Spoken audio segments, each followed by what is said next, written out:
Great. So let me recap a bit. So our understanding of decolonising practice comes from that origin of formerly colonial countries gaining independence and wanting to dismantle colonial institutions and laws and recreate institutions, laws and cultures that are more relevant to their people. And interestingly, the idea of and the meaning of colonisation goes back to the early 17th century. We start hearing about this word to colonise in the 1620s and 30s. It means to settle with colonists, to plant or to establish a colony. And then later it comes to mean to migrate or settle. Then you fast forward to the late 18th century, about the 1790s, and to colonise means to make into a dependency, regardless of whether people move and settle from those colonising nations. So to recap, put simply, decolonising for us in the cultural and museum sector means to both understand where your power and privilege comes from and to take actions to divest some of that power and privilege to those who have been excluded, marginalised, objectified or misrepresented. So I'd like to share with you some issues that have come up since I started doing decolonising research in earnest. And it very much a summary, very much a kind of response to the regular kind of conversations that I've been having and that I've heard from others. So the first of those is that language really matters. So particularly the language you use to describe others. It's really important to be specific and to try and avoid shorthands like BAME or BME. They're meaningless and they can be degrading and they can actually perpetuate the very things that you want to challenge. And I have got a useful glossary on decolonising practice that you may find interesting. So have a look at my website if you want to see that. Decolonising is often thought about as being just about repatriation or restitution. This is the stuff that makes the news, the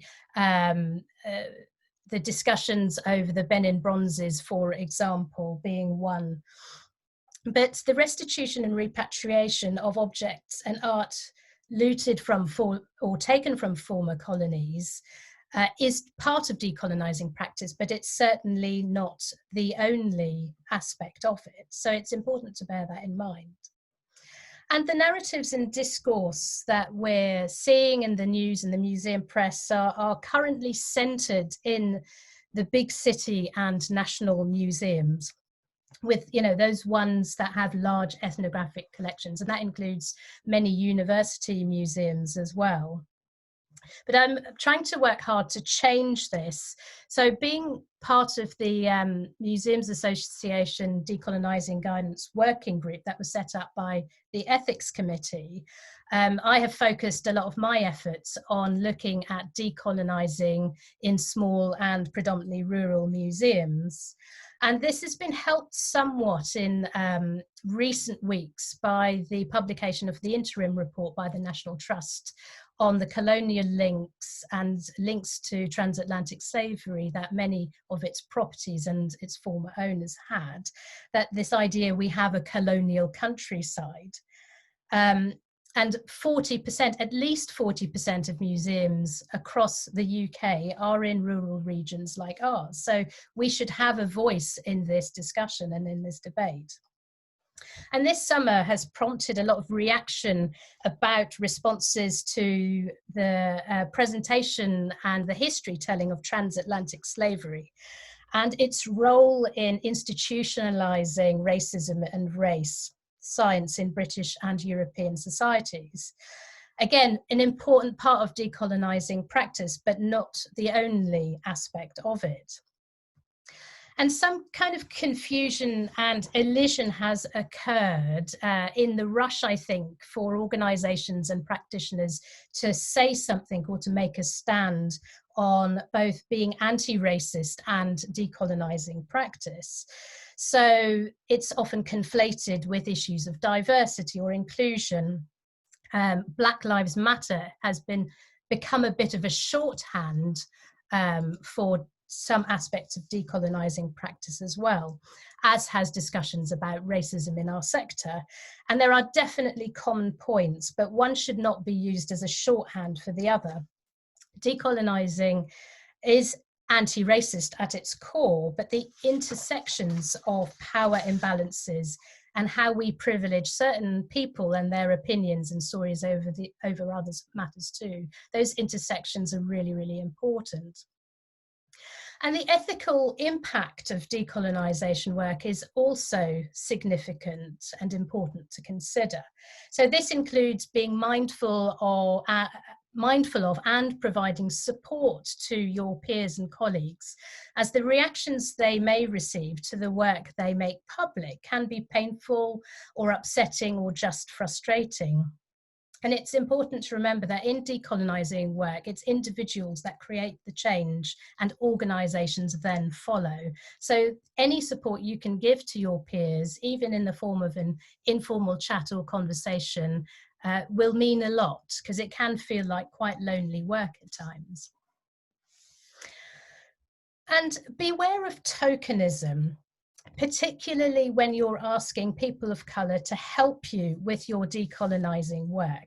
How are you rewarding their labour? How are you acknowledging it? Are you just doing it for Black History Month, or are you trying to establish new long-term relationships? So just check your motivations as you engage in these processes in more detail. So I'd like to end with some ideas of what you might practically do if you want to make a start with thinking about decolonisation in your own practice and in your own organisation. And I think a good place to start is to research and understand the origins of your own museum, or a museum you like, or even a museum you don't like. Really examine that history, because it can tell you a lot about how the museum's mission statement or charitable purposes are either sympathetic to decolonising tropes or whether they are in opposition to them. So decolonising ideas such as sharing, being open and transparent, being responsive, being a good host and a responsible member of your communities, being open to collaborating, are all critical functions of decolonising work. Another thing you can do is to make a list of your automatic behaviours. So by this I mean the things you say and do, but maybe you don't stop to question. So one example might be, I'm hosting this school group and telling them all about the Tudors. It's great fun.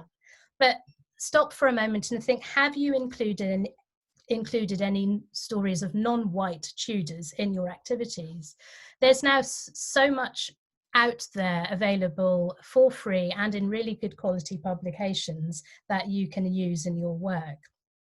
Another example might be, and forgive me for these kind of quite cartoon-like examples, how do you present ancient Egypt to a group of kids coming to your museum? Is it Agatha Christie style, or is it excavated Egypt style, where Egyptians are put at the centre of those stories?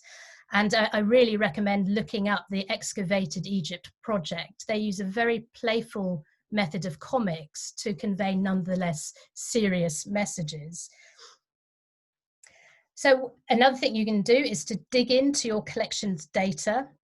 Have a really close look at how people and objects are described. And remember, these descriptions don't just appear on their own. People over the years have created them.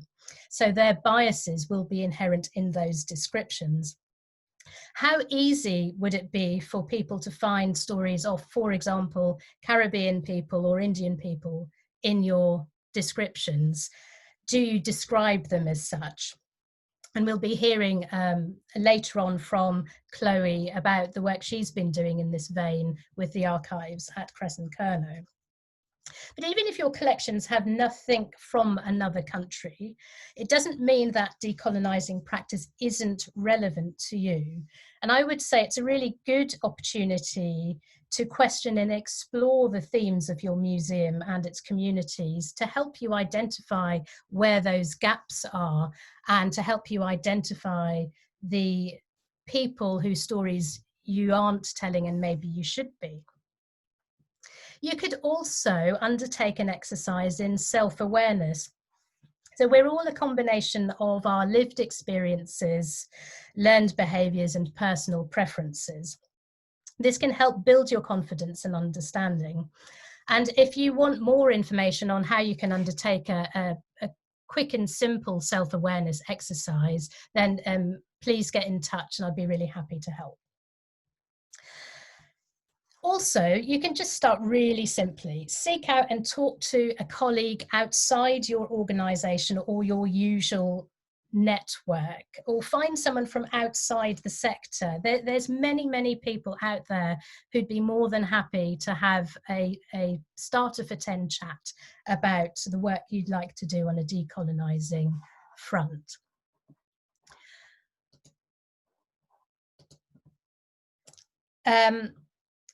That point about diversifying your network is really critical in this, because when we're talking about decolonising and sort of dismantling our usual structures, we need to replace them with something, and to use this opportunity to create new relationships with people who aren't your usual go-to people is really important.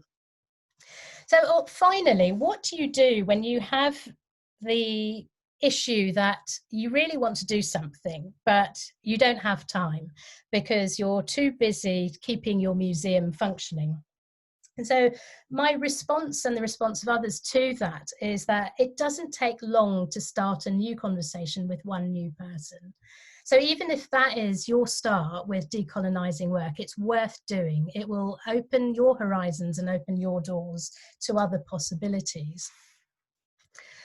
So I'd like to end my scene setting there and invite on Shreya Sharma to give her presentation, where you'll be able to hear in much more detail and much more coherently than I've just done how decolonising works in practice.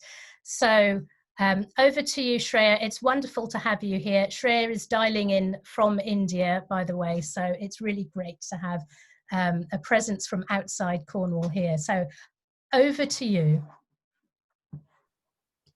Hi, I hope my audio is fine. It's audible. Thank you, Tehmina. That was wonderful. And if anybody really wants to check out the list that she has prepared for people with color and all the abbreviation you should not use, please do it, because it has helped me a lot to get over my biases. So please go ahead and do that. Hi, hello, I'm Shreya. I'm from New Delhi, India, and I would like to start a little introduction about myself first. I'm a history major with my master's in archaeology and heritage management. I'm also an independent curator, and I currently work with Devi Art Foundation as a restorer and collection manager. And yeah, also I have been documenting oral history of partition, which we will get into later with my presentation. So I'll just begin and let's start. Okay, I just want to say one thing first, as Tehmina also said. Please feel free to ask anything. There are no stupid questions. This is the reason we are having this conversation. So let's just get into it and do it. Okay, I want to share my screen here. Yeah, perfect. I hope my screen is visible.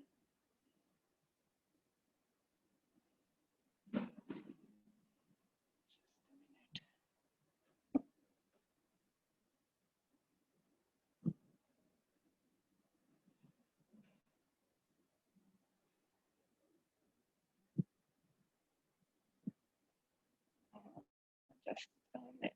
Yeah, okay, great. My screen is visible. All right.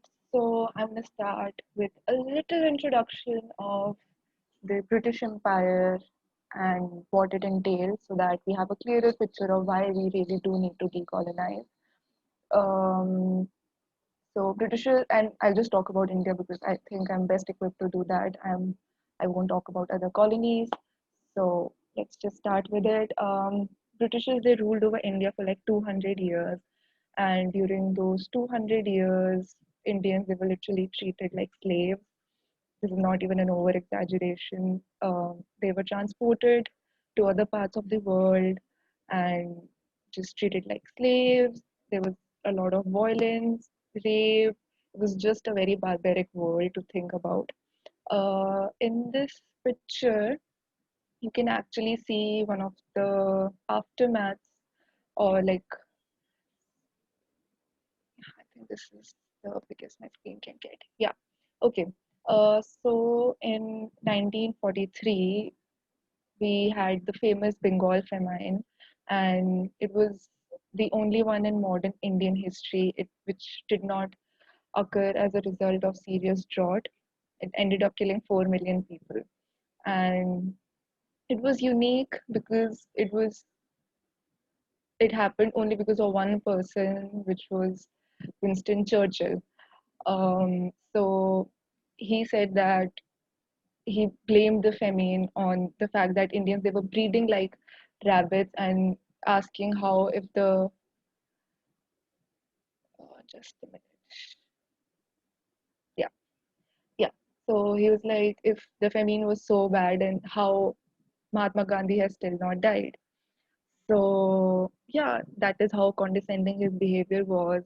This ended up killing 4 million people, and this is the cue that people had to collect a little bit of food, which they didn't get. And Winston Churchill reserved all the reserves of all the grains and food in Britain as stockpile for World War. So people were dying here, and the food was just in Britain in the granaries and in the warehouse. So I feel it's really stupid. Um, yeah. So this is the famous Churchill statue, and it was in the news recently a lot because of so many protests and everything. This is, if I'm not wrong, in the Parliament Square. And after the protest, it was covered up like this. And Prime Minister, he commented that it is shameful that war heroes statue is at risk. I just wish he read a little before calling someone a hero, because he was responsible for killing 4 million people. So to me, he wasn't a hero, and saying that is a little condescending and snobbish, to be honest. So yeah, um, this is the map of India. This whole part was India, and when Britishers left in 1947, they ended up dividing the nation into two. So the purple parts are Pakistan, and the blue parts are India, also the pink part. But that's another story for another day why it's pink. But yeah, and the issue with this was, A, of course, you ended up dividing a country based on religion. Secondly, the task of dividing was given to Cyril Radcliffe, and he was somebody who had never visited India. He had no clue about its, uh, you know, the people, the religion, anything. He had no clue. He never visited India, and he was given the responsibility to divide two nations and was given just a month to do that. And he ended up dividing the nation into two countries, and it was so haphazard that the border sometimes went through a house. So you will have one bedroom in India and another in Pakistan. So that's how haphazard the whole process was. Um, During the whole partition thing, people had to migrate from one country to another. And just imagine people leaving their homes in the middle of the night, leaving everything behind. Women were raped, people were killed. And even if you reached on the other side of the border, what awaited was hunger and nothing else. Many people, they died of starvation because of the poor management of British officials who were just in a hurry to leave India. Uh, So this was a life-changing and traumatic experience for millions of people in India. It was reduced to figures in British sources like newspapers. While the Indian nation suffered for decades and tried to overcome and rebuild, Britain's attention to partition and its consequences, it faded over time. And to be honest, we are still picking up the pieces. Basically, India was governed for the benefit of the Britain. It was their cash cow. So this is a little uh, history of the British Empire in India, and I'll talk about the objects now. And I don't think I should start without commenting on the Kohinoor Diamond, the famous Kohinoor Diamond, which is in the British Crown. Um, so in 1849, the Britishers, they forced King Duleep to sign a legal document that required Duleep to give up away the Kohinoor Diamond. And King Duleep he was just 10 at that time. So you took a diamond away from a child. That's how I see it. Um, the other famous example is this. This is Tipu Sultan's famous tiger. And I agree, this is a tiger eating a British soldier, but yeah, it's a great artifact. This is something I want to talk about in detail, which is the Amravati Stupa. Um, so Stupa is basically a place where Buddhists, they really worship, and it is really sacred to them. Um, Sir Walter Elliot, he decided to remove parts of it and ship it to Britain by saying that artifacts will get spoiled in India. I don't see the logic behind it, but yeah. So he ended up sending 120 decorative pieces, stupas, torans, and parts of symbolic walls. Torans basically mean gateways. So he ended up sending stupa gateways. These are just a few of the examples that the artifacts were taken away, which were of probably religious and sentimental value. Um, and I'm just talking about one country here. Just imagine similar stories being repeated in all the other colonized countries. Millions and probably billions of people suffered, and violence, racism, they were the reality of the British experience. In fact, we can still see the remnants of this divide and rule policy. Religion based violence is still prevalent in India, and that is the byproduct of British rule. Um, People, they often say that this is in the past, forget about it. You can't forget about it. We can probably quantify the economic distress, uh, but the massive psychological damage, the undermining of social tradition, the loss of a loved one, and the colonial legacy of violence and religious segregation can be seen till date. So it is more of a moral debt. The other argument I hear a lot is that British rule, it paved the way for democratic setup in India. You can't oppress, enslave, kill, torture, and maim people for 200 years and celebrate the fact that they are democratic at the end of it. Britishers never paved the way for democracy, we had to snatch it. So, this is what the British Empire meant to me, and probably the whole of India, and probably the whole other countries where they ended up colonizing. So, decolonizing for me is simply the undoing of colonism.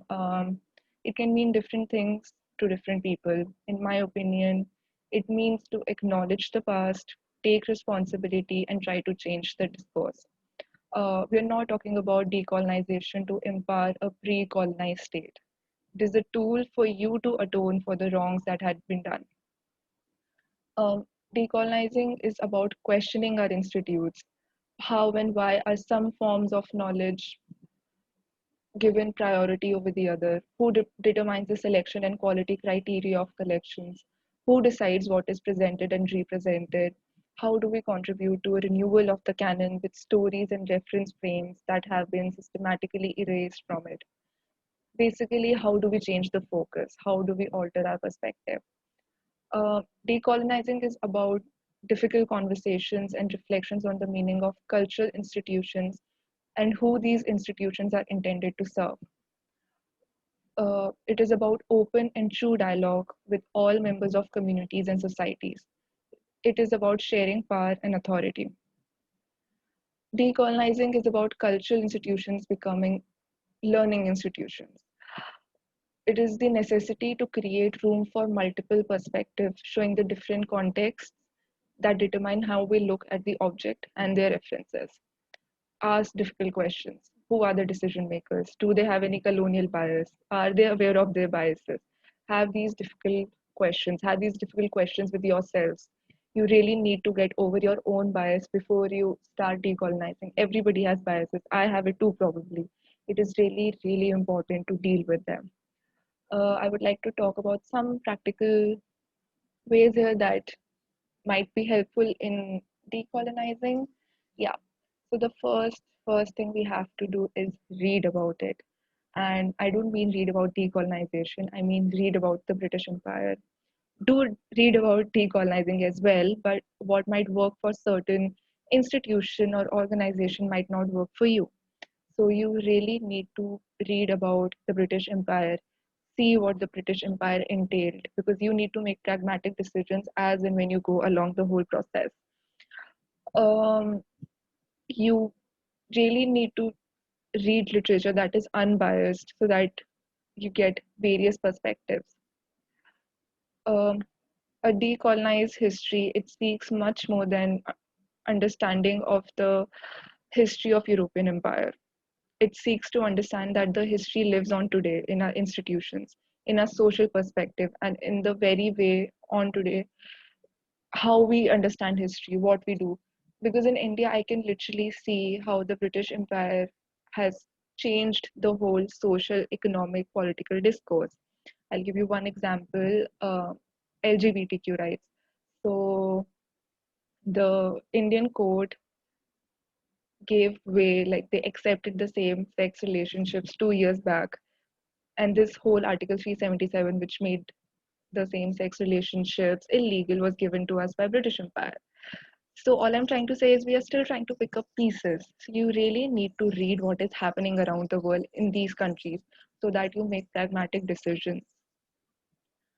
Um, yeah, the next thing, as Tehmina said, is talk, because there is no guidebook, there is no one right way to do it. So you really need to talk around. You need to talk to your colleagues, your juniors, your seniors. Somebody who's responsible to greet a visitor at the entrance should be as informed as probably the director of the institute. You really need to work on the grassroots level, otherwise, all of this is very superficial. There is no point in it. The next important thing that I feel is necessary is representation. It is so important for right representation, and I really need to clarify representation is different from diversification. Um, Someone who belongs to a nation that was colonized in the past would understand the social, political, economic repercussions. I'll give you one example.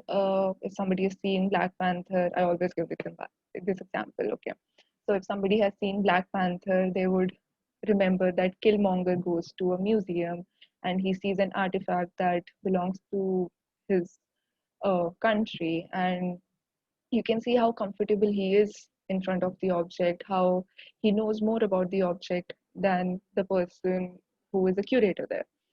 So I'm not trying to undermine the academic knowledge here. All I'm trying to say is inherited knowledge is also important. We have to find a way where both the uh, academic knowledge and this cultural and inherited knowledge go together, because both of them are pretty much part of the object's history and institute's history. So you really, really need to find a way to do it. Um, Also, as I said, talk about the current issues faced by the countries. There is a lot of colonial legacy in political and social arenas of these countries. So talk about it. That is how you will really decolonize.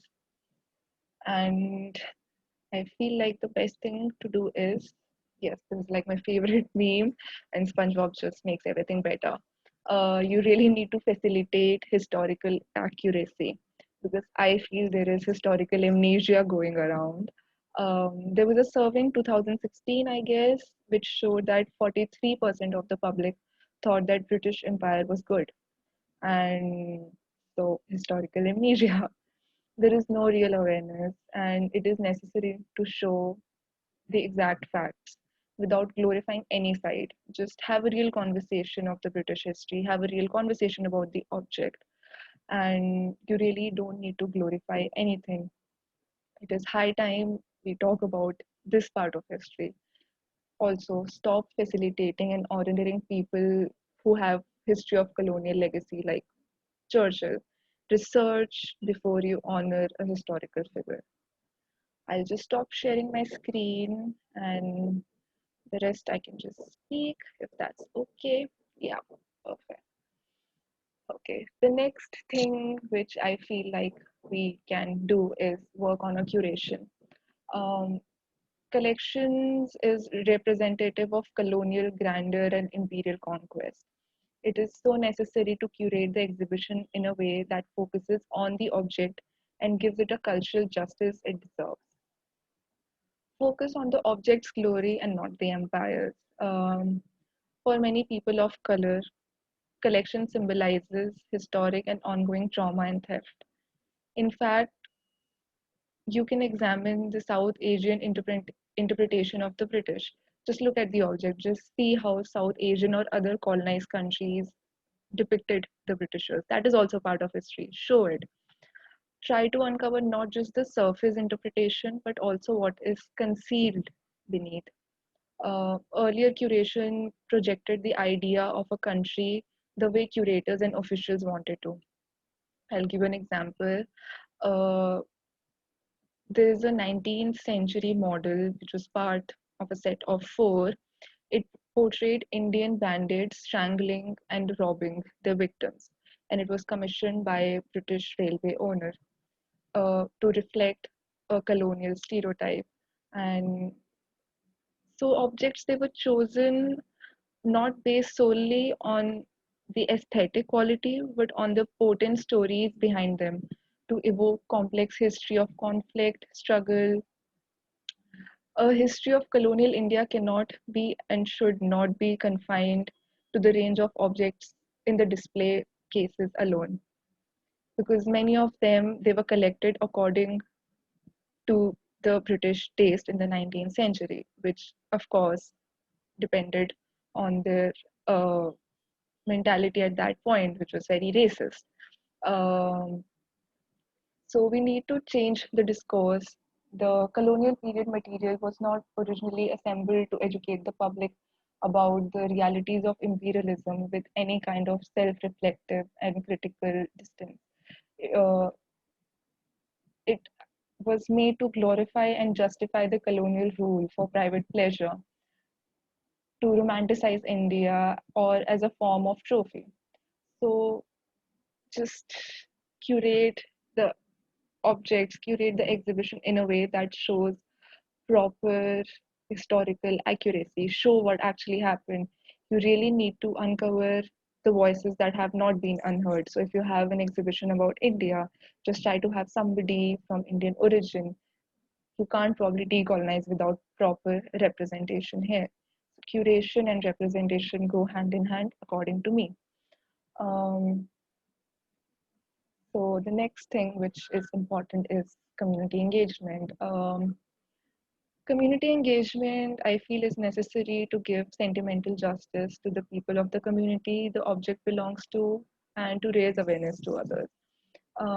We live in a world today where public opinions can be heard. So if you ever feel underconfident about your policy at any point, just discuss with the community.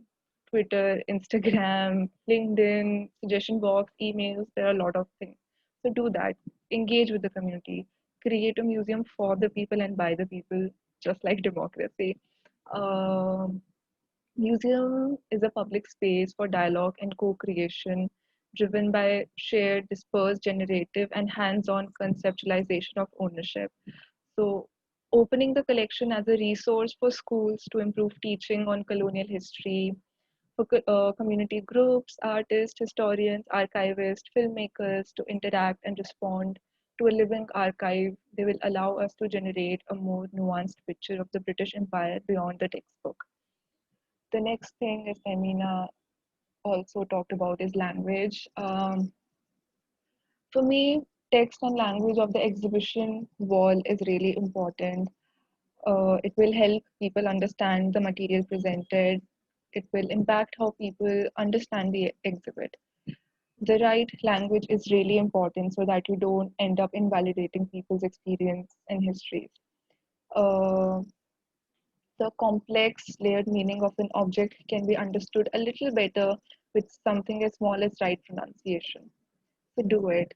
Have a right pronunciation. Just if you have something of Indian origin, maybe write a little text in Hindi that people can, translate and see. That's just a way of sentimental justice, of cultural justice. So do it, according to me. Um, you need to include and be a little more inclusive when it comes to language. And what I feel can be done is when you publish catalogs about, and if it's about an exhibition or an institution that has objects about a country that probably does not have English as their first language, just include their language maybe. It's about being inclusive here in terms of language. So maybe that can go a long way.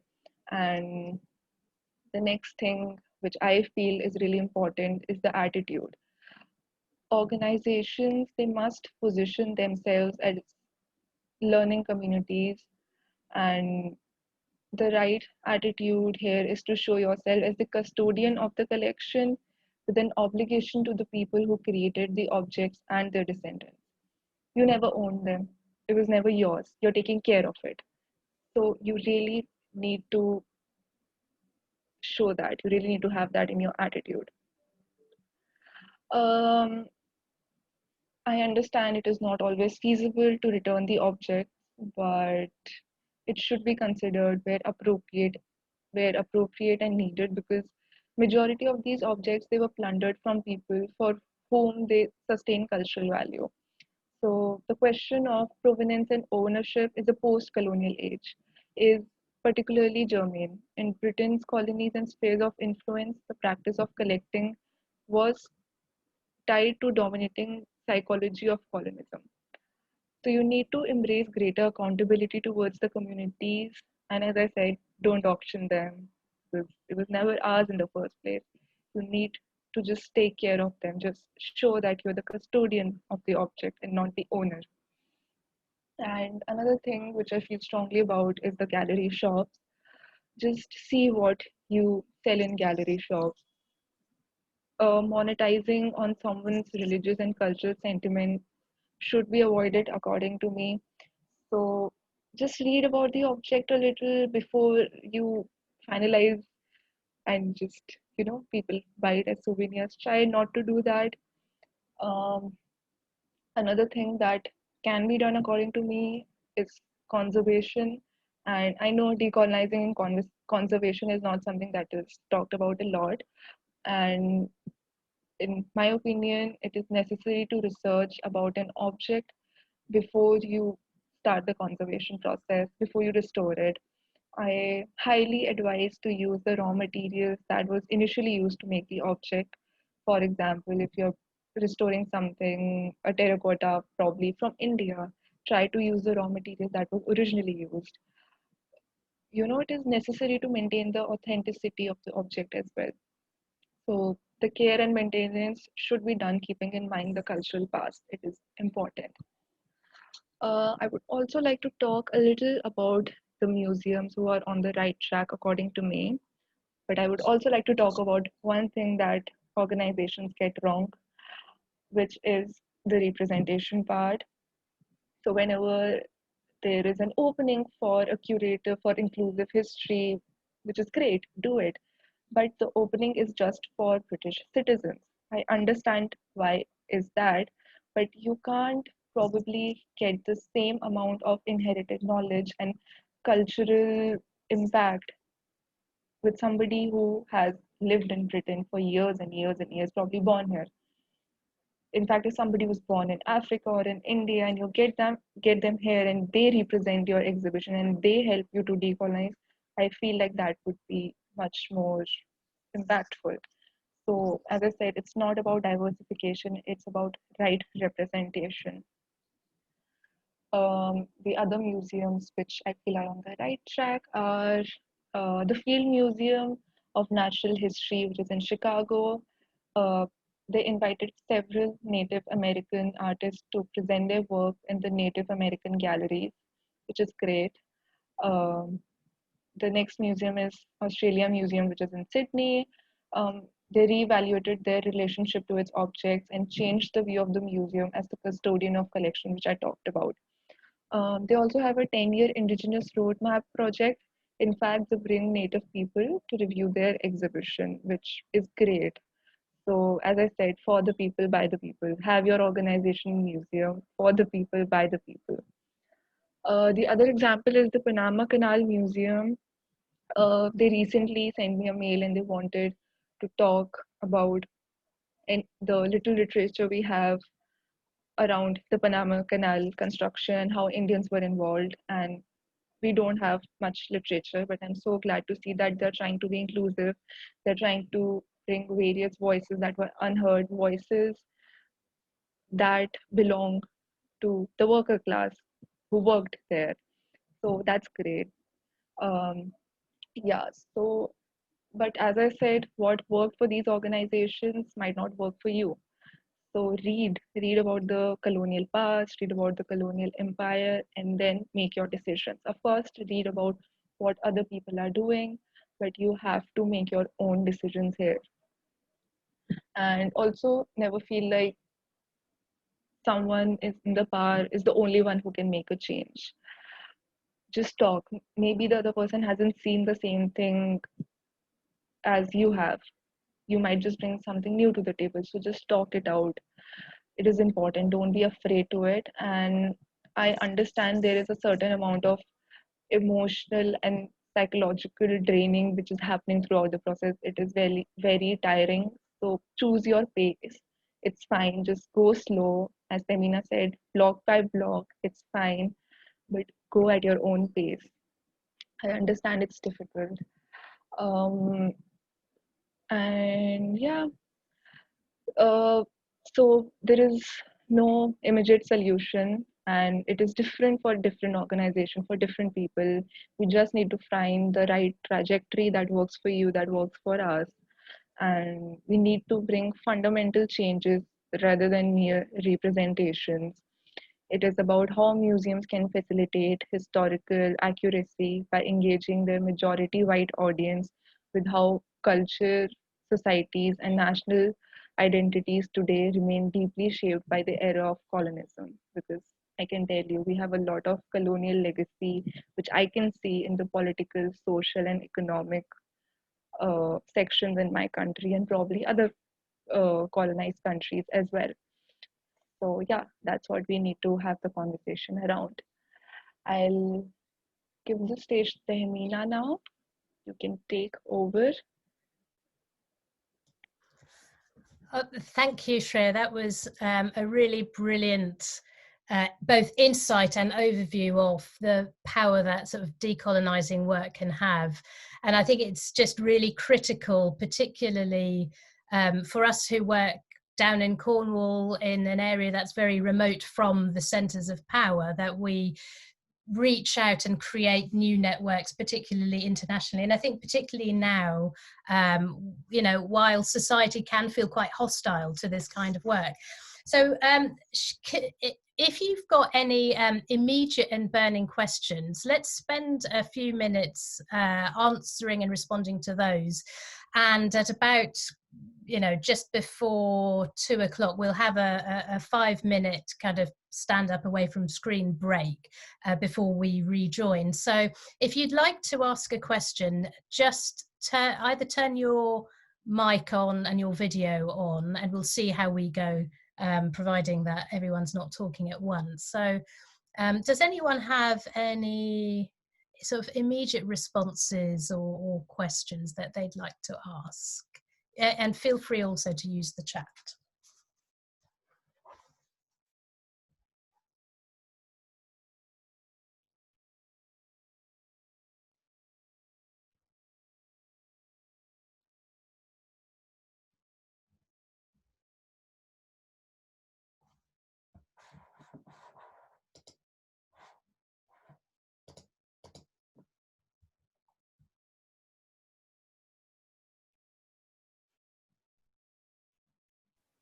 Okay. Yeah. Hi, Elena. I just saw your Hi, question. Shreya. Yeah. You Go said as ahead. a conservator, I have a worry about the idea of using original materials to treat an object. Okay, so I meant in the restoration process, because I work as a restorer as well, and I can see. So if I have an object which is probably from South India, that will be way different from the material that has been used from Northern India. So I really need to see where the object belongs from and then make my decision, because uh, even as something as small as terracotta that is being used in the process is very different. The components, the compounds, everything. So this is what I mean, and I understand that it's not always feasible because the borders and other scientific issues, which is fine. But wherever you can, you must. Yeah. Is it okay to talk, or is that going to be too confusing? Is that okay, Tehmina? Yeah, go ahead, Helena. Okay, thank you very much for that, Shreya. I absolutely take your point about not using materials that have, say, just because they look similar or you feel they're identified as similar, they haven't come from the same place. The problem for me is twofold. One, and you will understand this as well because you work in this. One is that sometimes what we're needing to do is stabilize an object, and therefore using a material that's going to age in the same way, is going to have the same chemical reactions, is not going to help stabilize the object. So sometimes we need to use a completely different synthetic material in order to do a different job. We're trying to preserve as much of the original as we can, prevent it deteriorating any further. And that brings me to the second point, which is, if people are going to undertake analysis, which sometimes they need to do in order to understand how the creating culture made this object, that we may have taken our ideas about how it was made, what was used, from what we've seen. And we quite often have found when we do analysis that our initial ideas were quite wrong, that they have got pigments from much further away than we thought they would do, or they have used a technique that shows that they were capable of far more complicated manufacturing methods than we had thought at that time. So it's really important that we're able to do analysis without it being confused by using modern versions of the same material. So for example, if you have something where you need to use some pigment to color the restored areas, and we use what we think that they used when the people were originally making that object, we could completely ruin future analysis. We could really confuse people in future and in effect lose that story, that information that the object has, because we've now obscured it because we've added something else. Okay, great. I totally agree with the whole thing you just said. Um, what I mean by using the original material during the process of conservation and restoration is to use it to an extent where you're not uh, barging in with the object. Uh, as you said about the pigments, I agree, and it's really difficult to understand what they originally used, and it's probably because the literature is not updated. We are not well researched. We don't talk about it too often, and this is something we don't talk about conservation at all, about the originality and what the techniques were used. So it's really necessary to read what they have used, make your own analogy of it, and just try to use or just come as close as you can with the original pigment or the raw material or whatever you can. And I agree with your part that we might be destroying it for the future generations to read the whole object as a story. I agree. But if you're not using the original material to an extent, you're already destroying the object. So we really need to find the balance here, is what I feel, and just come up with a solution. At least just start talking about it, because we don't. Thank you very much. Thanks, Helena. Yeah, really interesting. So I think so that example demonstrates how deliberately you have to start thinking differently about the practices that you're used to if you undertake decolonising work. A couple of minutes, if someone has a burning question for Shreya or indeed myself right now, before we have a 5-minute screen break. Any more questions?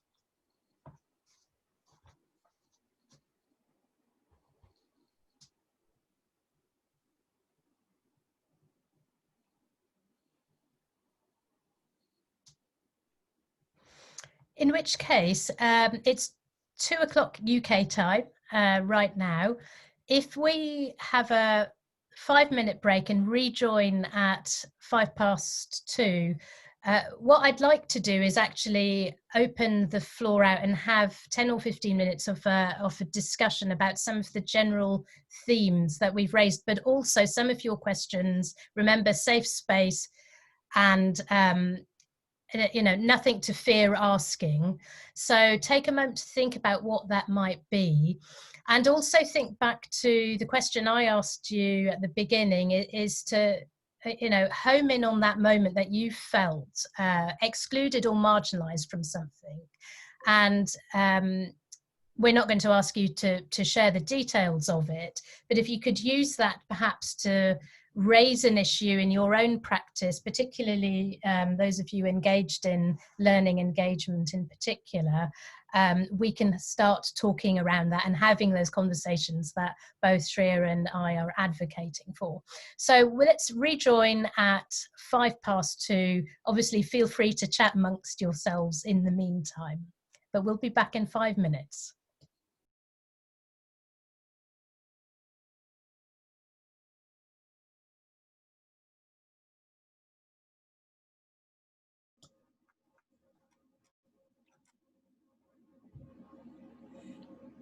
If I can ask Tehmina, right at the beginning, you were saying about, don't be lazy, don't use, don't use easy shortcuts. Be clear and be precise in your definitions. So try not to use kind of blanket terms. Be specific. And one of the things that you mentioned is BAME. And yes, that is being used a lot in museum circles as a quick way of saying what we're trying to make sure that we're not just representing white British positions, white British attitudes, white British history in a display, in an exhibition. What would be better ways of expressing it than using BAME? So yeah, an important and interesting and not an easy question to respond to, except for the value of actually being specific about the people you are talking about, regardless of their white ethnic origin or their non-white ethnic origin, is really important in this, because what I don't want to do, and certainly the other colleagues, particularly in the art sector, who are also advocating for not using shortcuts like BAME, is that they don't actually centre the people that you're talking about in any more detail than you currently are. So if, for example, you are, looking at collections or looking at a theme around, let's say, collections from India, like Shreya has introduced us to, then why not just say,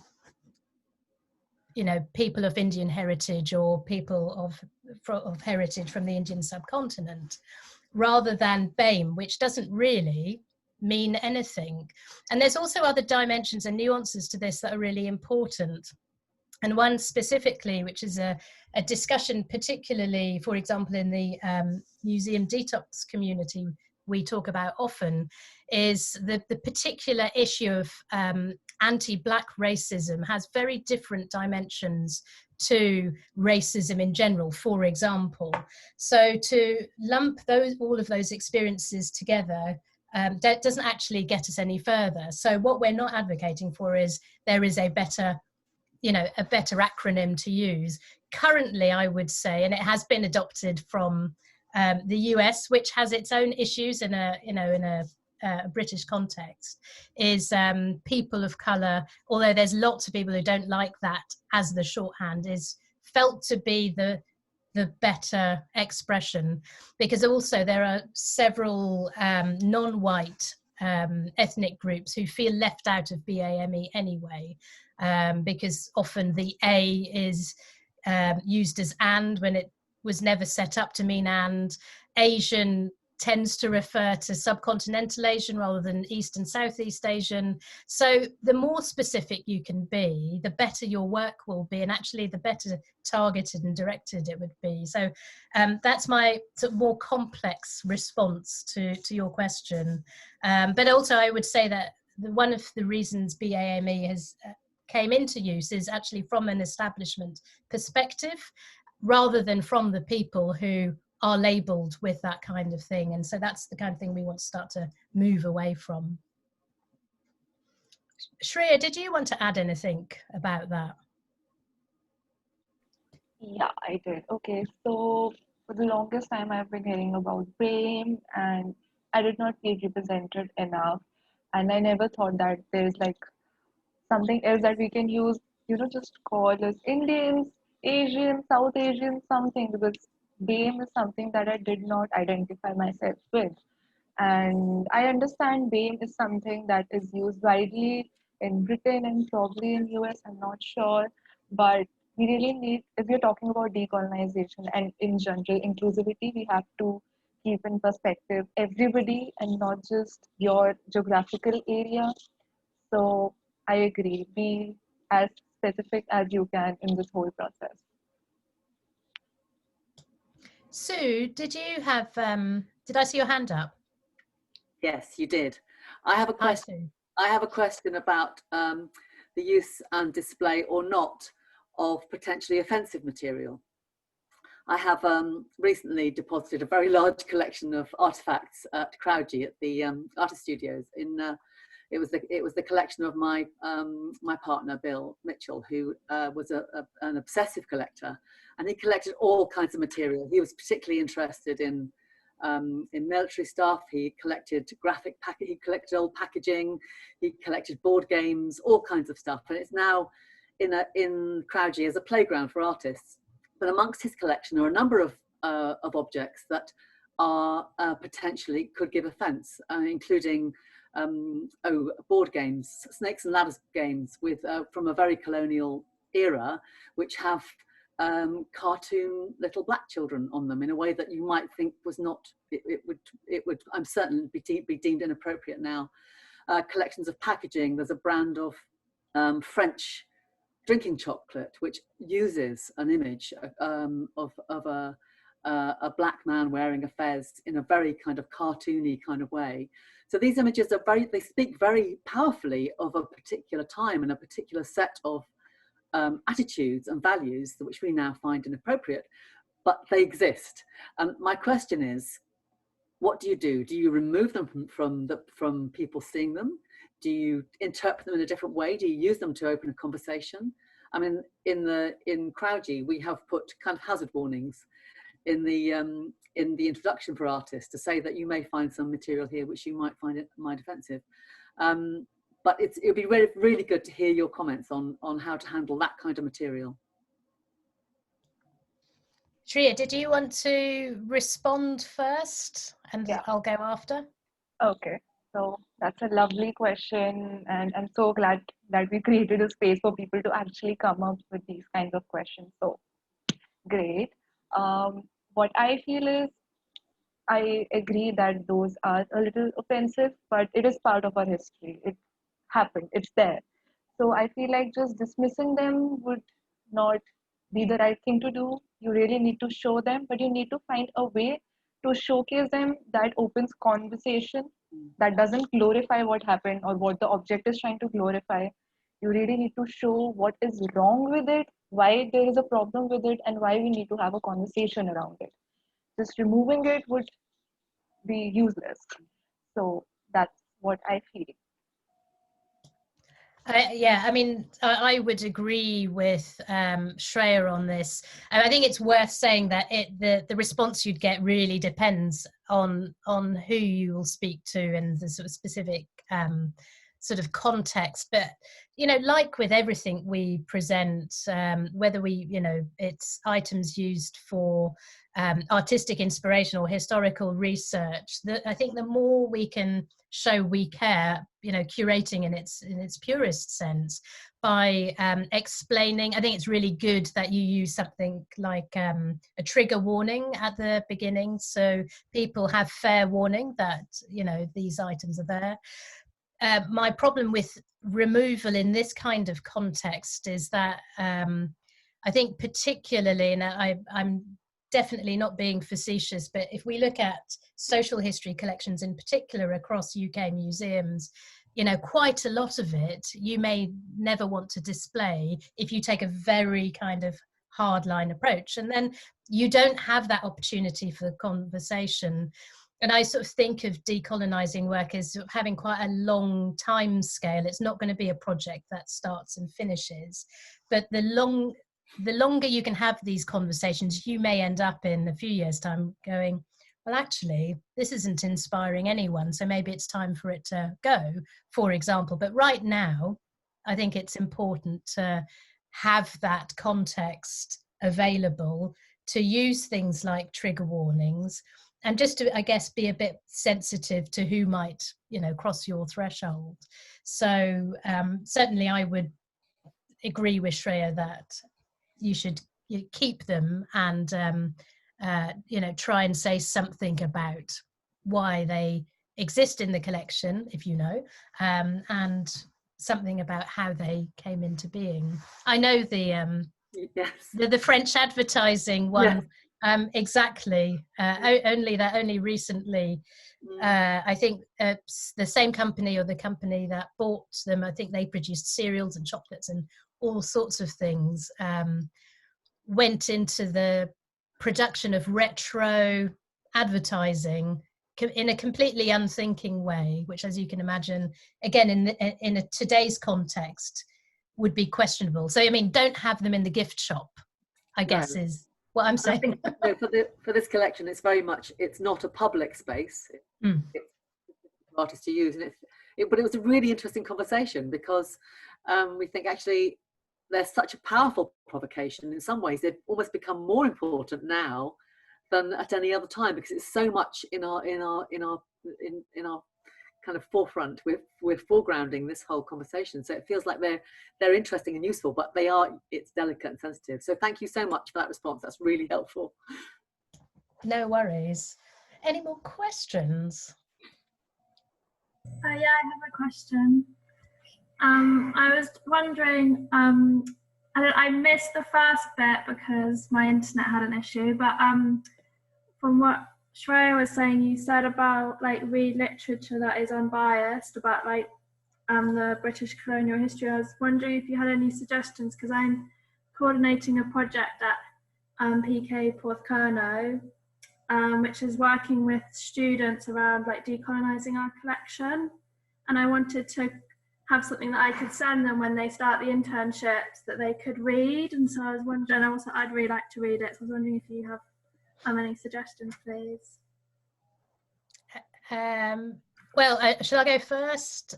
So anyway, you may be disappointed at the answer. There just isn't one good set of, you know, there isn't the book of decolonisation yet in museums.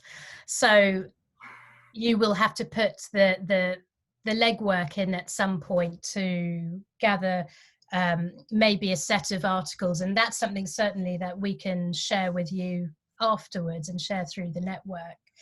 And I think particularly it's important to centre this work around the historical context of your institution. So in your case, telegraphy was the sort of controlled empire, controlled communications. It's really important, very rarely talked about in terms of the use of telegraphy as a source of violence or oppression, for example.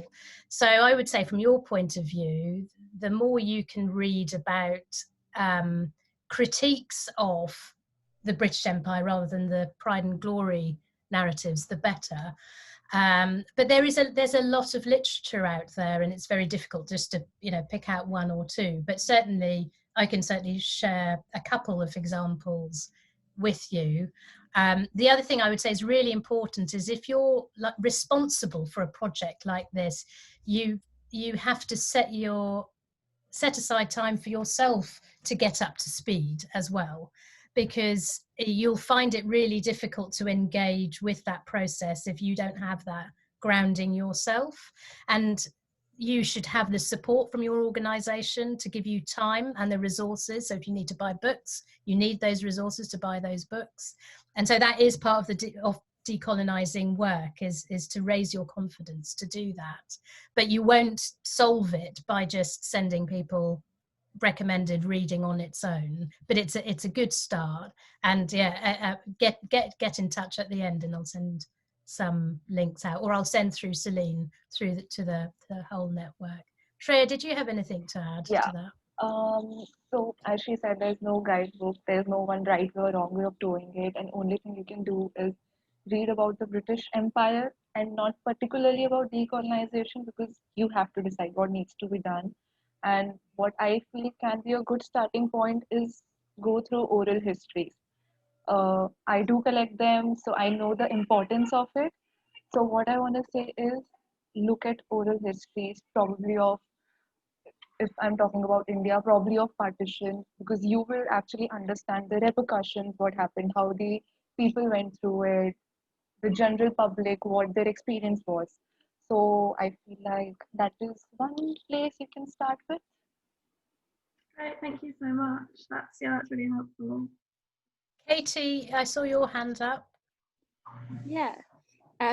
So I work at Bodmin Keep, which is a military museum, and currently rewriting histories in our first gallery, and the histories of different conflicts that our regiment was involved in. Quite often they're wars that I don't even know about, the War of the Austrian Succession, the Egyptian War. It's not something I've ever learned. So I'm starting from scratch, trying to find out, first rereading the very colonial, out-of-date panel that we have, and then going, what conflict actually about, what are the consequences, and that kind of stuff. And I'm trying to decolonize as much as I possibly can. One of the conditions of a treaty was that Britain would have access to the slave trade to South America. It wasn't in the original panel, and I've put it in our new one. But my concern is that it doesn't feel enough.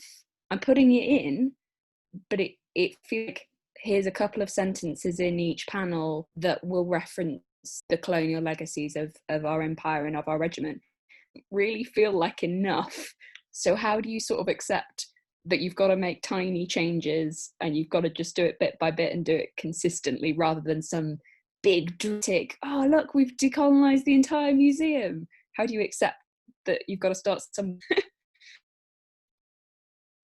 I just say, carry on doing what you're doing. It's exactly what certainly Shreya and I would advocate, is that so when you've got to really think about your own starting point. So you really have to understand the baggage that your museum has. And I think you've demonstrated that you've understood, your regimental military museum has baggage because those protagonists were key players in the British Imperial project, and the same goes for our industrial museums as well.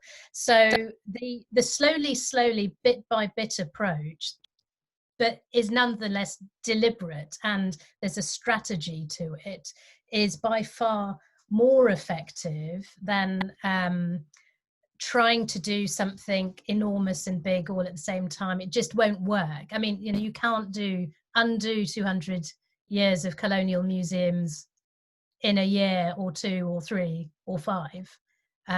You have to be in it for the long haul. And those little changes will slowly, hopefully, seep into your museum's policies and therefore the decision making. And that's when change starts to happen. So, you should be very satisfied that you've done that already. And I think it, to be celebrated. So as you finish one little change, just think of what shall I do next? You know, what could I do next? Could I find a contact in the countries that I'm researching and dealing with and start a new conversation, for example? So all of those little things are really important. So never sort of underplay them or underestimate them. Shreya? Yeah, I agree. There's nothing to add, but just one thing, what you're feeling is the psychological drainage which happens when you read such a difficult thing, when you are trying to change the narrative and the discourse, because you're reading so much, you're just reading about the, you know, repercussions and all the bad things that happen which we are not taught about.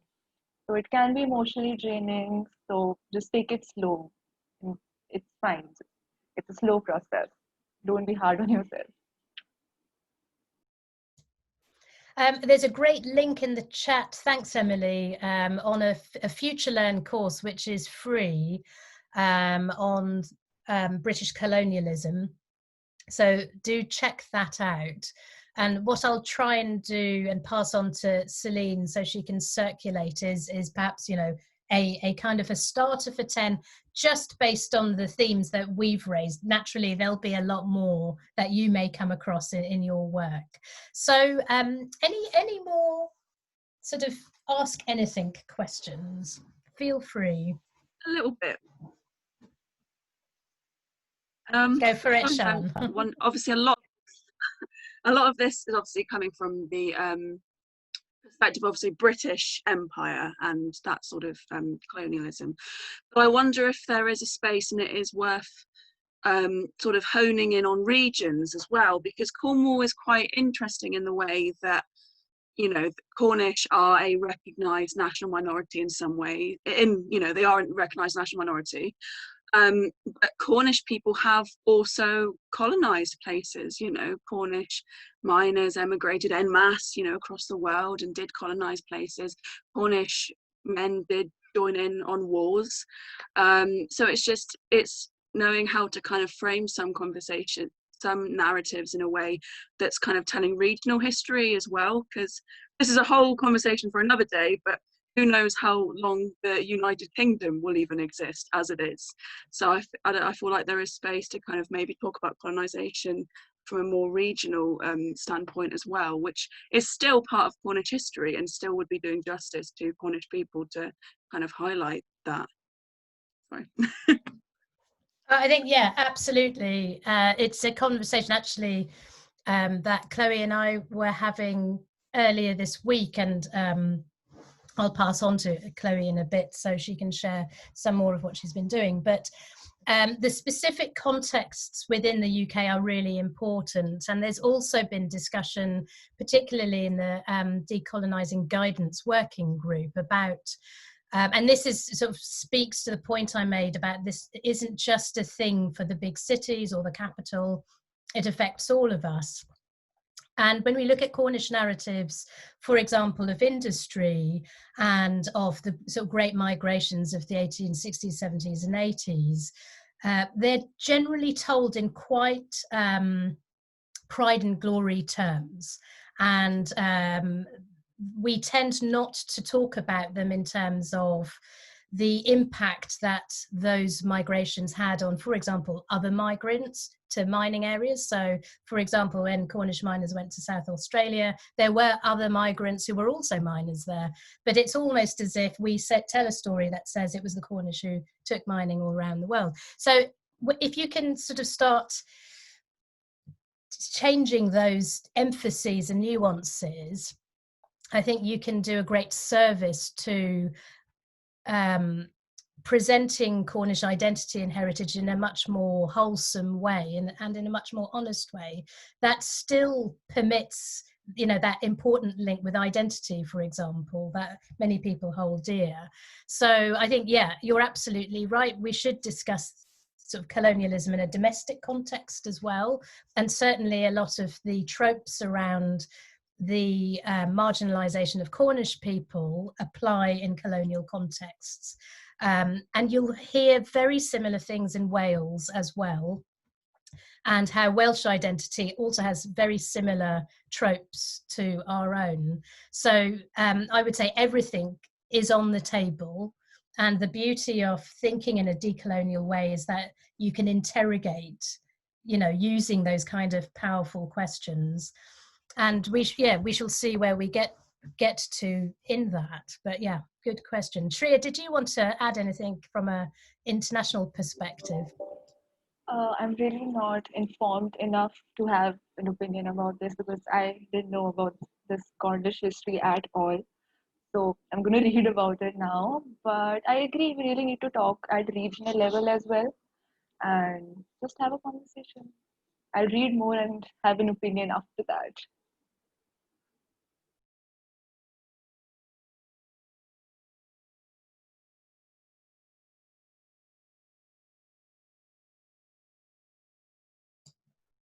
Any last sort of comments or questions before I hand over to Chloe?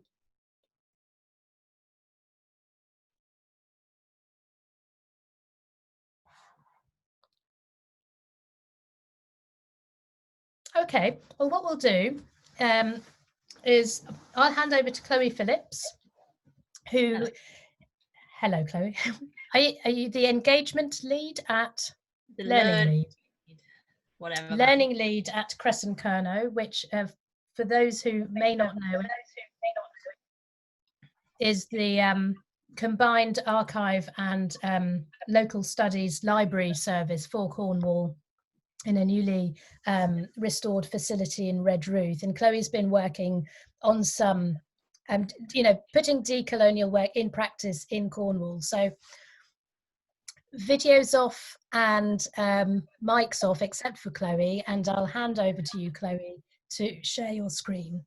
Thank you. If you can just let me know when it's actually sharing, that'll be really good. So that's on my screen. Is it on? Yeah, you're good to go. Fab, thank you. Okay, good afternoon, everyone. I'm basically just talking to my laptop because I can't see any of you, which is always a little bit strange. So as you've heard, I'm Chloe. I'm the learning lead at Kresen Kernow, formerly Cornwall Record Office. I've been in the post nearly 11 years, which is a bit shocking.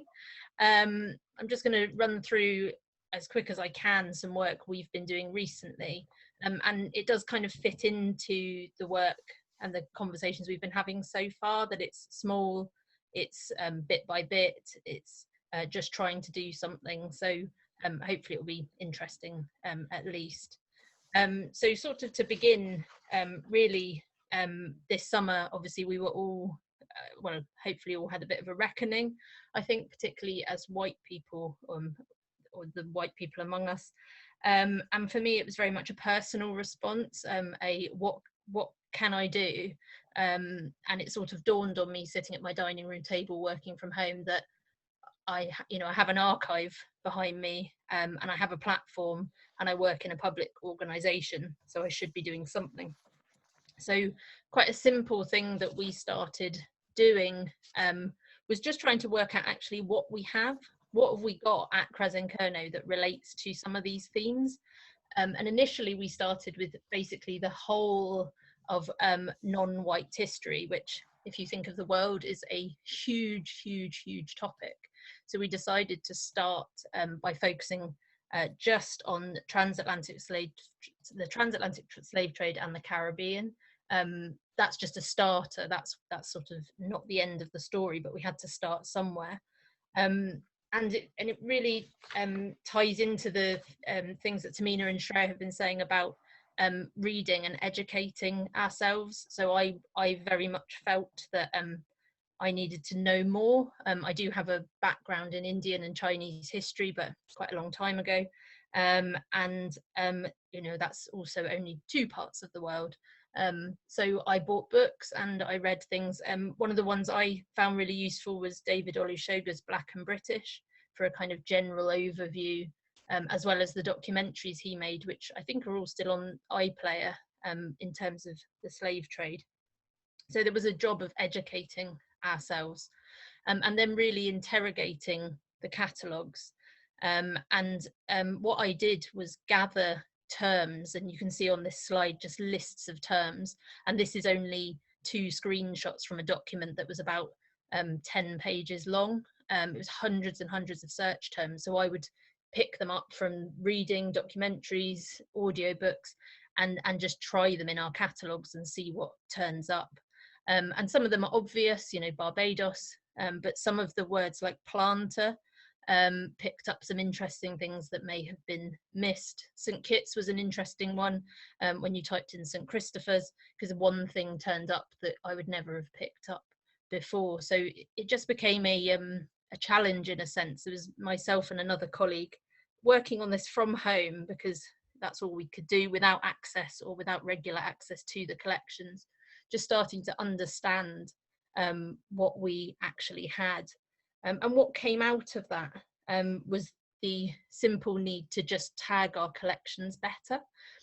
So rather than having to search for every single island in the Caribbean, their current names, their former names, and their former names before that, let's at least bring in some subject tagging, which isn't used very often in archives, so it's growing.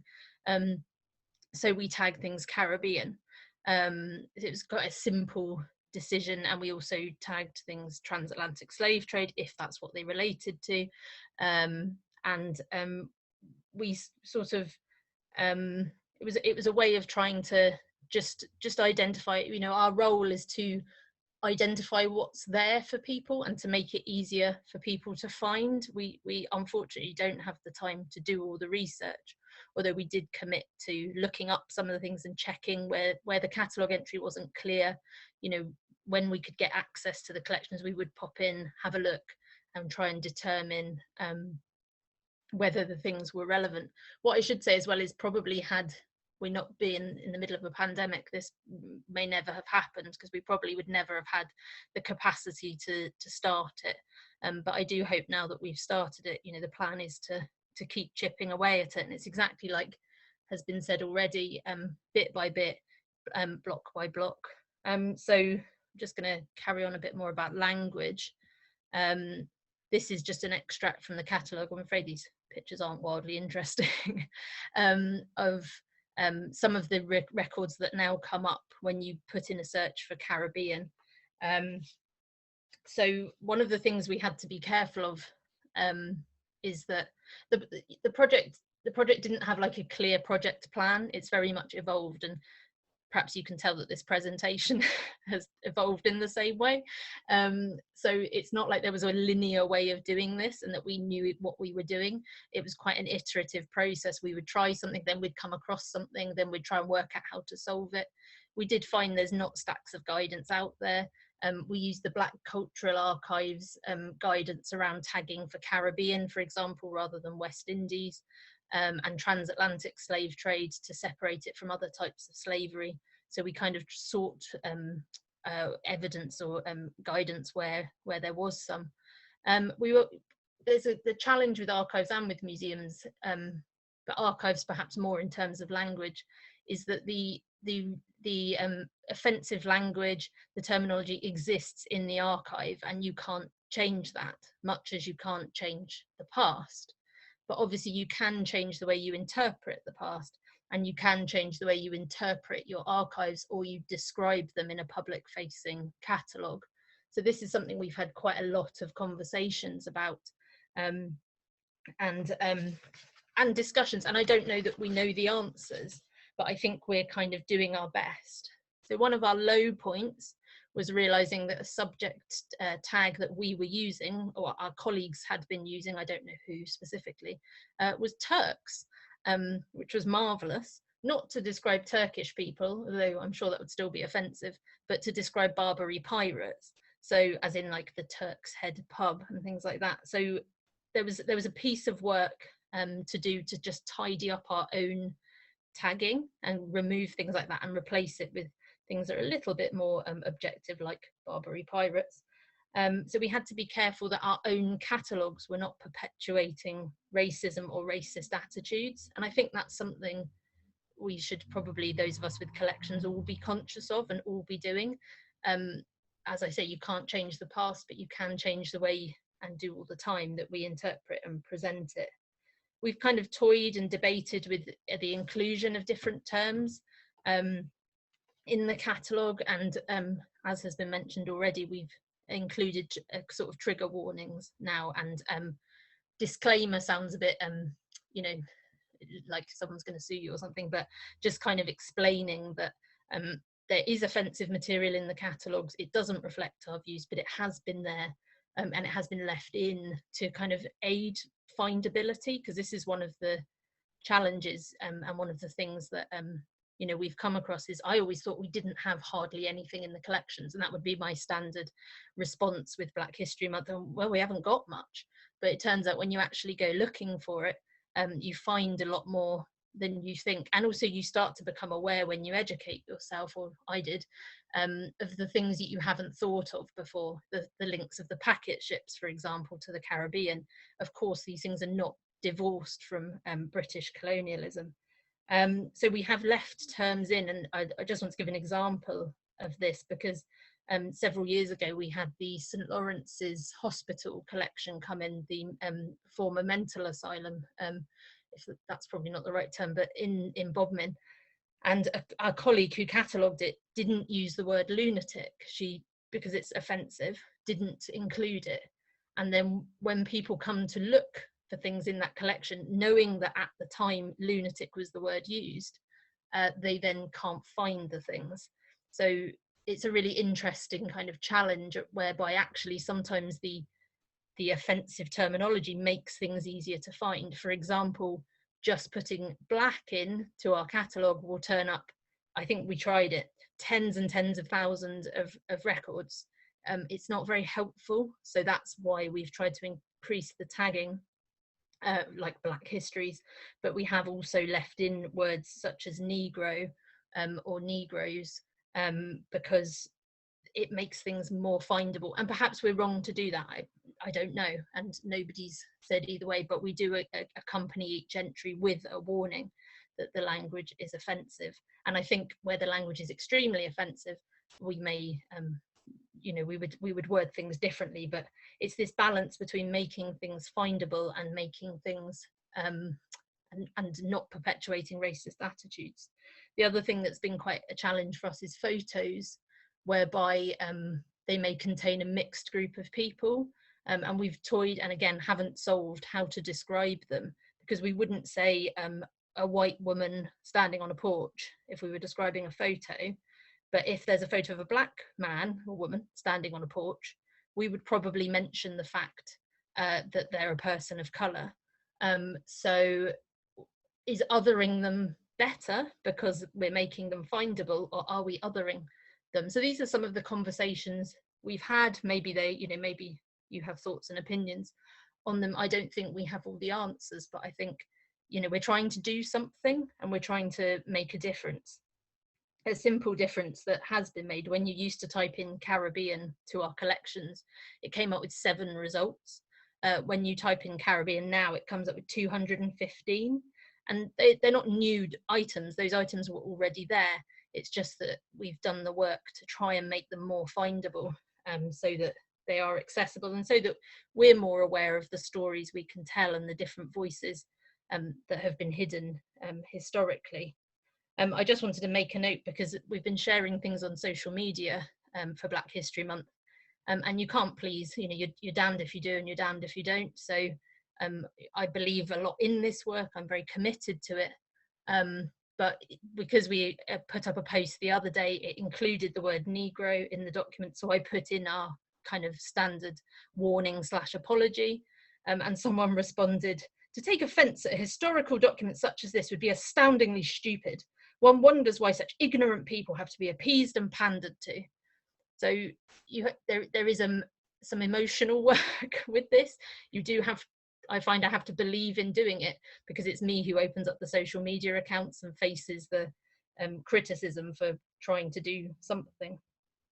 So that's quite a rattling sort of account of what we've been doing, and we're going to carry on, but I just wanted to show you some of the things we have found, because they're a bit more interesting than screenshots from our catalogues. So just some discoveries. So from reading Miranda Kaufman's Black Tudors, we realised that there are several references to Black people in Cornwall at a time earlier than we had realised. We knew about some from the 1700s in the parish registers. There's an entry here, it's about halfway, or just below halfway down the page, which is in Latin, Maria Filia Emanueli, and Emanueli, I think actually it is, and he's Maria, the daughter of Emmanuel the Moor, and there's 3 members of his family living in Truro in 1611. And then somebody on social media, just showing where social media can also be positive, said the other day there's actually an earlier reference in 1597, so I'm going to check that out next time I'm in the building. So just reading around and other people's research and actually taking the time, or having the time, to check our collections has kind of broadened our perspective of what's actually in the collections and how far back it goes. It changes perhaps our perception of Cornwall and diversity in Cornwall. This the discovery of this document genuinely stopped me in my tracks. It may sound a bit melodramatic. It was catalogued, I've just got to read this, as a way for my wife to raise money out of a mortgaged plantation. And there was a casual note in the catalogue that said, apparently in the West Indies. I mean, the minute you open it, you can tell it's not apparently in the West Indies, it's extremely clearly in the West Indies or the Caribbean.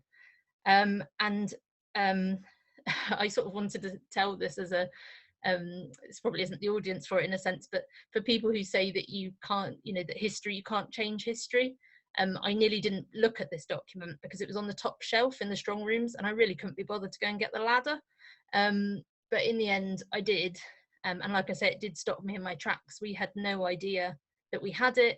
We don't know who catalogued it. The archives have been in our collections for about 60 years. So it could have been the original archivist who made the very kind of, apparently West Indies, doesn't really matter, comment, or it could have been the family if they had provided us with cataloguing before we took the collection in, which sometimes happens.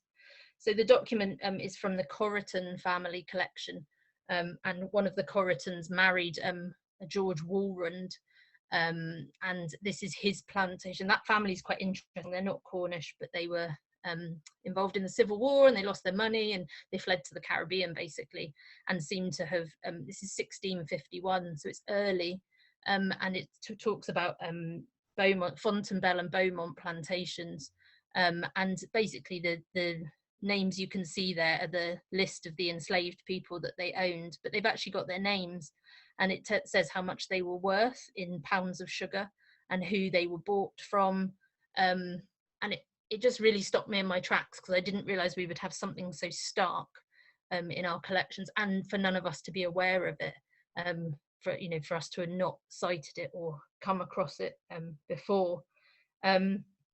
Completely separately or linked, when I was listening to the Black and British audiobook, David Olusoga writes about a man in World War II. It's to do with the treatment of Caribbean soldiers by the British Army in World War II or something, but the soldier from Barbados was called, his surname was Walrond, and I thought, well, that can't be a coincidence that this massive slave owner, or owner of enslaved people, sorry, in the 1650s has passed on his surname 300 years down the line. So that was just one where it's my example of how you can, of course, the past, you can't change the past, but you can always discover new documents if you can be bothered to get the ladder out and climb up it.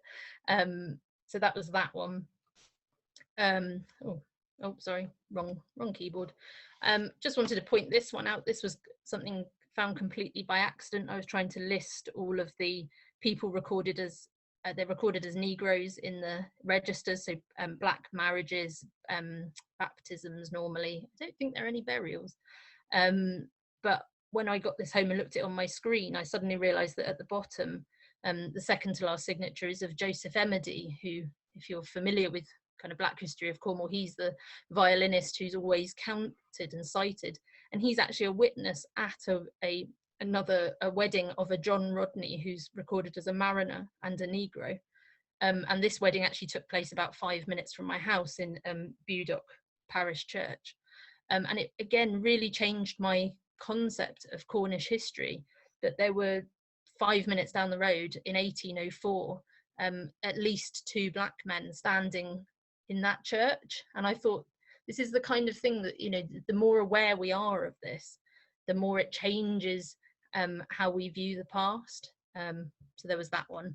And then this was just one other one that came when I started talking to colleagues about this work and the findings. One of them had finally got round to cataloguing properly a diary we have. And this man, I just have to check my notes because I can never remember his name, Henry Rogers, he was involved in the suppression of the transatlantic slave trade.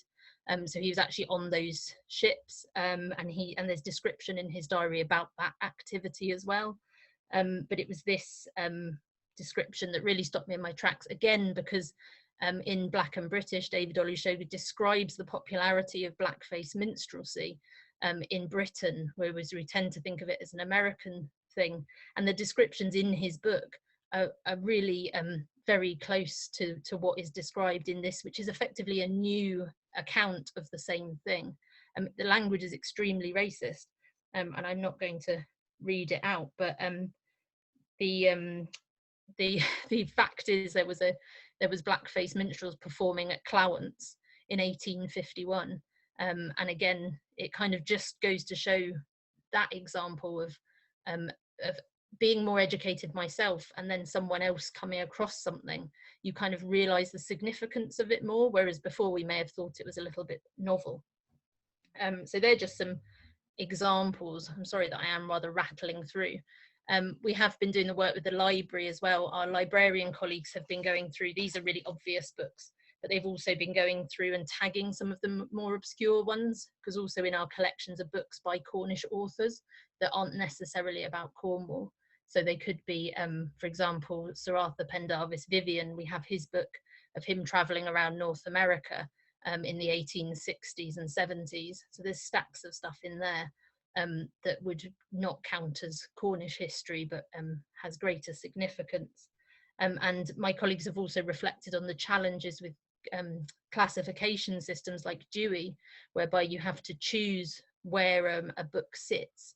So is a book about mining in Zambia about Zambia, or is it about mining? And this can also skew, you know, how easy it is to find things and what people's perceptions are of what's in the collections. And that's where tagging seems to be really important as well. The outputs, so we've got a new web page on Black History. Since I did this, there is now a search guide and an exhibition, so you can discover some of the other things we've found. The second picture there is one of my favourite things, about a man in Port Royal, Jamaica, who's writing to his wife, who he's obviously been away for a while, and his wife's got pregnant by another man, and he's writing saying he's very disappointed that she's done that. So it's kind of tangential to the history we're talking about, but again, an ordinary Camborne man who's been cuckolded while he's over in the Caribbean carrying out the work of the British Empire. So yeah, online exhibition, we're going to be writing more research guides, and we've got this website or web page. And the next steps really are to carry on around the world. My colleague is working on tagging for material related to Africa at the moment, and we just want to keep going. We're a small team, we have got organisational support, but when, you know, if we're up and running in full flow again, how much that will last, it's hard to say. But exactly as Tehmina said, we've tried to be slow, we've tried to be deliberate, but sometimes it's been a bit haphazard. But block by block, just trying to do something to sort of change our collections and change the way people can find things in them. And I did just want to end with two quotes, my two quotes that have guided me throughout this. The first is Miranda Kaufman's, when we ask new questions of the past, we get new and often surprising answers. And this really sort of dawned on me with some of the stuff we found. And the other one is from Maya Angelou, and it's do the best you can until you know better. Then when you know better, do better. And that's all we've been trying to do, really, trying to do our best and learn and then do better. So that's me. Thank you. I feel like I want to give you a round of applause from all of us. I mean, just incredible what you've managed to achieve in a relatively short space of time, and again, you know, motivated by your own personal response to what's going on in the world and being engaged in that. We have 5 minutes of some final thoughts or questions. So if you would like to put your videos on or just your audio on to share anything in the last few minutes we have, or questions for Chloe, please go ahead.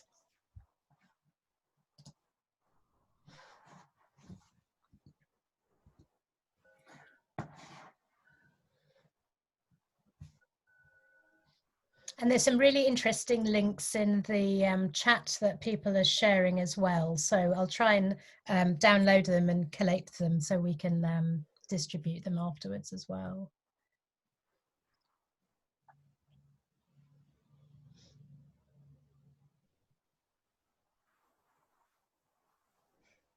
Go ahead. Jenny, is it? in the distance. Hi. Obviously, we're from the Royal Cornwall Museum, who, those of you who don't know, being a 200-year-old institution, we have a lot of issues that need resolving and looking at. And some of those will obviously be quite upsetting to some of our stakeholders and our publics. But I still feel that they need doing. For example, you know, essentially monumentalizing certain donors who obviously have a relationship with colonialism, either explicitly or less so. And I was really wondering how do we tread with that, because small steps are great and there's definitely lots of those that we can do, but some of the things that I'm thinking about are quite drastic, and really it's just a question of what are your thoughts on approaching making some of the bigger changes that need doing. Chloe, did you have anything to say in terms of how did you get started with, in terms of the decision making? Did you need anyone's approval to start, and how did that go? I sort of decided that I was interested in it.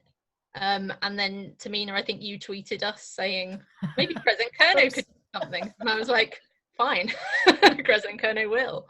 And I spoke to colleagues and basically said, you know, I want to do this, and there was a general buy-in. I think I probably have that, I can't think of the word, you know, view of like, you know, tear the statues all down, which perhaps isn't very helpful when you have a strong board of directors with strong opinions. I still think doing something is better than doing nothing, and one of the things that I talked about with Tehmina and I've talked about with other colleagues is you can be paralyzed by not knowing where to start, and it leads to inertia because you then don't do anything. So I think if the massive questions are too big to tackle, maybe do the smaller ones first, because it may lead away to do the bigger ones. I know that may not be very helpful, but I think it's still better to do something than be so worried about how to do the big things that you don't do anything. Shreya, did you want to give any advice? Yeah, so it's fine if you want to take things drastic as well. Everybody has their own pace. So it's fine, just do it. Don't be afraid of doing it. And I feel like the community should be involved if you're taking this drastic step as well. Just try to get them involved as much as possible throughout the process. So if you feel like you might be doing something wrong, they just might bring a new perspective and they just feel a little more connected, and that will just solve the issue, I guess. So it's okay if you want to take things like take a leap of faith, it's fine. Take your own pace, it's okay.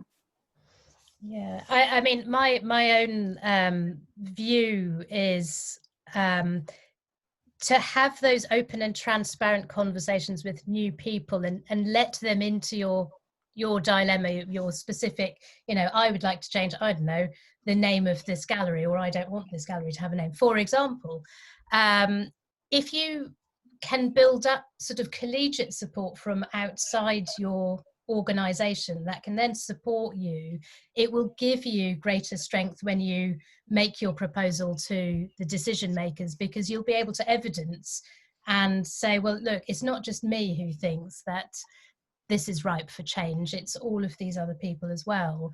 It can be very, particularly when you work in an organisation that is as old as colonialism is, you can end up being very insular and having the same conversations with the same people all the time. So my advice to you is break out and have a much more open platform to talk about the options, because there's people out there to support you and only too willing to do that, particularly if you want to make what I would say larger, perhaps more symbolic changes.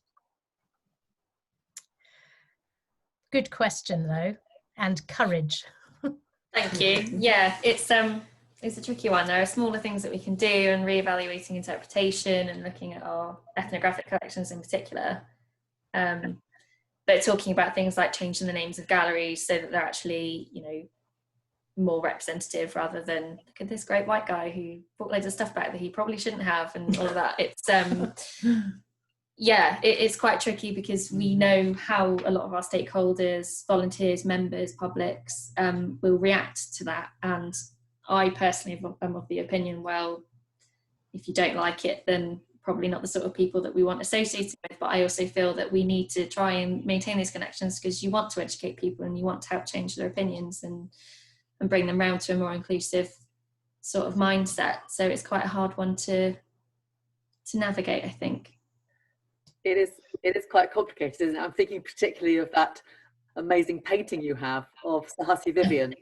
Yeah. Who, you know, actually, he was in many ways a liberal hero. He stood against the rotten boroughs. In many things, there's lots of things to respect about him, but he's also got a black groom holding a horse in the painting behind him. You think there's a huge conversation here.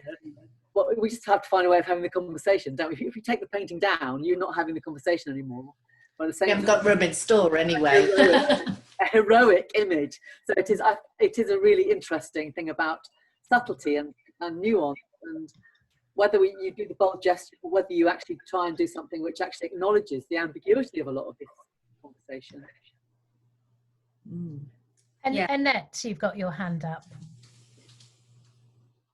Yeah, I think it kind of follows on a bit from what Sue was saying, and I think you know, I've only been a director for just over 3 years, and I think at the start I used to worry a lot about some of the noisy people, and actually now I don't care, because there's an awful lot of more silent people who get ignored, and actually that's not fair. So I think you can worry too much about the few noisy, shouty people, and actually in doing that you're almost being unwelcoming. So I think you have to have courage, and I think you have to just be less afraid and think, what are the values of your organisation? And really, a lot of us are charities, and if you think about your charitable purpose, sort of bending to suit a few rather than embracing the majority is just not correct anyway. I think that's how I feel. Great point. Yeah, Sue, yes. Were you saying anything? I think it was me, Tehmina. Oh, sorry, Chloe. I was going to say, I think that's just how I feel with the noisy people on social media as well, that you have to have some core level of belief that you're doing the right thing, and the right thing for your communities, and the right thing is that kind of Martin Luther King, the arc of justice bends, whatever it is, you know, you're sort of working towards something better. And it's really easy not to do it. It's easier not to do it, definitely way easier not to do it, but you're doing it for some core reason that really matters, and perhaps those noisy people they'll shut up eventually. Yeah, and also, I mean, it astonishes me. I mean, I think, you know, I'm assuming most people in their life have had instances where where you felt the other, you know, being a Scottish person in charge of the Museum of Cornish Life has put me in the firing line quite a few times from people. which surprises me, but actually that's life. And I think it is also good because it reminds you constantly that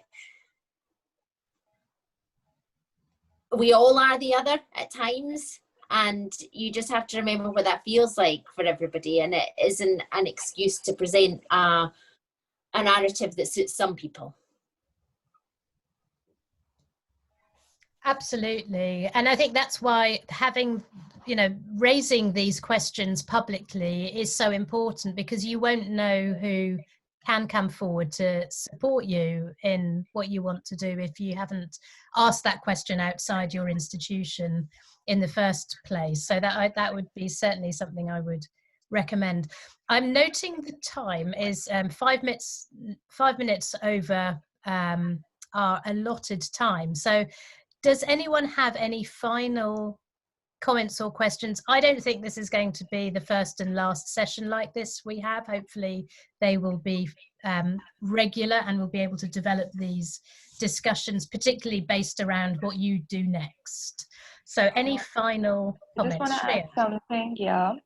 As you said, like, there are a lot of noises that you hear. It's fine. If you're making people uncomfortable, you're just doing something right. If you're making yourself uncomfortable, it's fine. You're actually looking at your own biases. So great, kudos, do it. Make people uncomfortable if that's what it takes. That sounds like a brilliant final point to end this session on. So thank you so much for joining us, and thank you for your forbearance. I'm sure Celine will be delighted with what we have produced this afternoon. Thank you for the comments in the chat as well. Please feel free to get in touch with any of us afterwards if you have any specific or follow-up questions. We're definitely here to help. But CMP will make this recording available in an edited form, so you'll be able to watch it back. And we'll do something about collating some of those, you know, useful to read and listen to, and share them with you. So for now, I wish you all a very good afternoon, and Shreya a very good evening, almost to night time.